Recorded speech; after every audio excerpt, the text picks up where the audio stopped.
Former NBA player Ben Gordon came out on the Players Tribune, brave enough to share his near-death experience titled "Where Is My Mind?" In the article, Gordon described his struggles after retirement, had a very difficult life after basketball, filled with fear and doubt from overcoming grueling obstacles. He's on a mission now to get back on track and help others who might be dealing with a similar situation. How's it going, guys? My name's Wilson. Today, we're going to talk about the tough battle from a former NBA star and why it's important to speak up and get help when dealing with discomfort. Now at 36 years old, Gordon last played in the NBA in 2015, his last game on March 22nd of that year when he was only 31 years old. Throughout his 11-year career, the 6'1" shooting guard averaged 14.9 points, 2.5 rebounds, 2.5 dimes on 43% shooting, 40% from 3 in 744 total games. One of the best six men of his era, selected 3rd overall in the 2004 draft behind Dwight Howard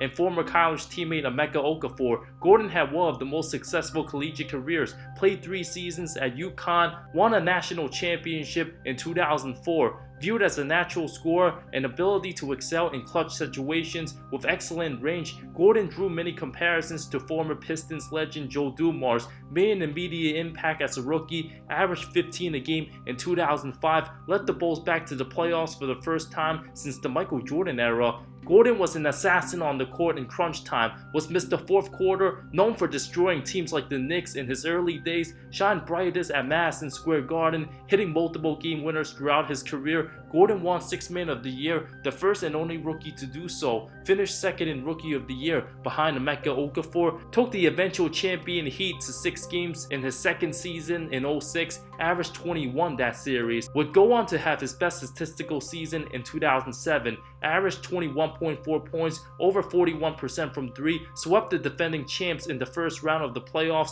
averaged 25.5 points, over 5 rebounds, 5 assists that series. After a disappointing 2008 season, with his team going 33-49, with less than a 2% chance in landing the number 1 pick, the Bulls hit the unlikely lottery, selecting future MVP Derrick Rose, which would also mean Gordon's time with the Bulls would be cut short. Since the two play very similar, Rose was much younger. The team offered BG 5 years $58 million, but couldn't come to terms on an agreement, took the 6.4 qualifying offer, and became a free agent. In the 09 season, Gordon did average 20.7 points, 3.5 rebounds, 41% from 3, started alongside Rose in the backcourt, finished as the 7th seed against the defending champion Boston Celtics without Kevin Garnett. Gordon was the best player for his team that series. His best performance came in Game 2, dropped 42 on 14 of 24 shooting, drained 6 threes, constantly hit clutch shots time after time, especially in Game 4, one of his best moments, knocking down a crazy rainbow fadeaway jumper in overtime to tie the game and series at 2 apiece.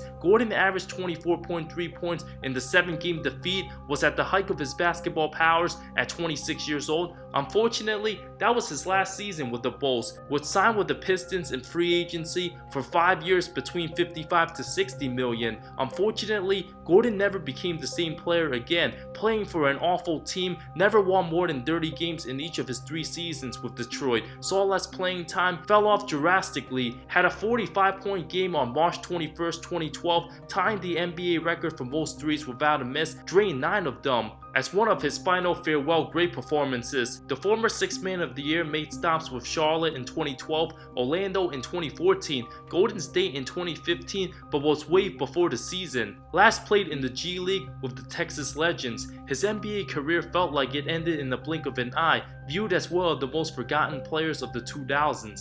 Gordon weighed around 198 pounds in his playing days, blew up to 230. Years after basketball, troubles began to start. Was arrested multiple times in 2017, dealt with depression after the NBA. Right after his last season in the league, Gordon's life turned upside down. Couldn't sleep, couldn't eat, had panic attacks so heavy he had to scream on top of his lungs like an animal. Lived in New York at the time. Gordon never saw a therapist before in his life and had no idea what was going on. In his darkest times, Gordon wrote, being obsessed with killing himself with the panic attacks getting worse, all he thought was escape. Hit rock bottom, had a jump rope and tied it around his neck. After after a near-death experience, he came to the realization he just wanted to kill the anxiety inside of him. On the outside, BG barely had any emotions during his playing days, pretty much in a blank slate, but inside, he had 1,000,001 thoughts, similar to a serial killer mentality. On the basketball court, was laser focused, calculated, and obsessed.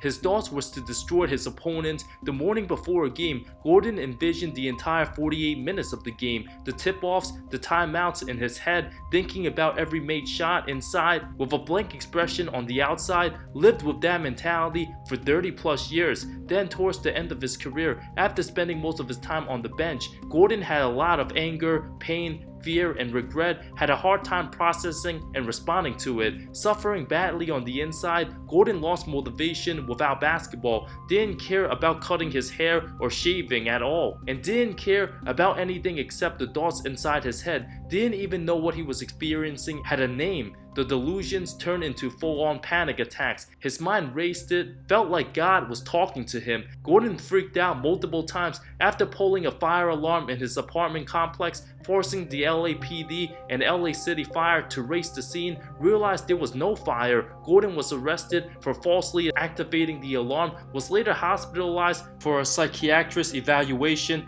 following an incident in his hometown, Mount Vernon, New York. He begged the doctors and nurses to not hurt him, thought everything was happening for no reason, thinking they had the wrong person. Gordon later realized, why don't these people recognize me? Where is the real Ben Gordon? The guy with the crazy hair, bugging out, strapping to the bed, injecting needles. Even the police didn't recognize me. Being convinced he was a clone and not the real him, Gordon even created a different name, phone number, email address, thinking about all his traumas and fear like he was in the NBA, but with no game. Gordon had a battle of mental health. Everything happened slowly, but then got out of control when he didn't know how to get help, didn't know what he was experiencing, didn't know there were people who could actually help. Gordon thought he was trapped in the crazy state of mind forever and couldn't bear with the pain anymore. Getting arrested 4 times in 5 months, as crazy as that sounds, was what saved Gordon's life, he stated. The judge got him 18 months of therapy. An eye-opening experience. Not knowing what would occur, Gordon talked everything out, felt better, realized he was different, and that's alright. Realized he don't have to be perfect,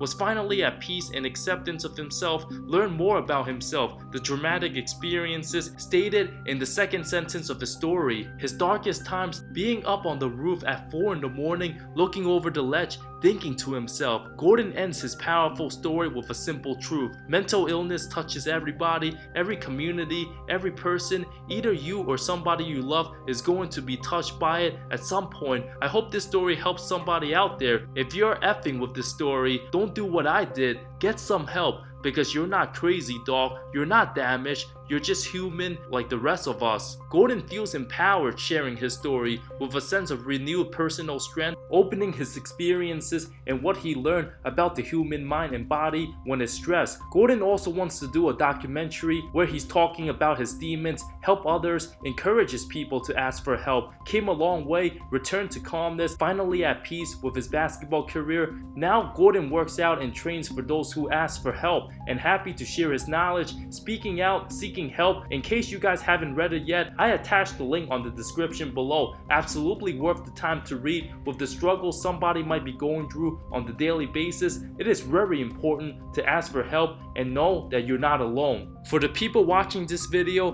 what are some of the most difficult things you ever experienced and overcame, and what advice do you have for the people who might be dealing with a similar situation? Feel free to share your experiences on the comments below. Thank you so much for watching this video. See you next time.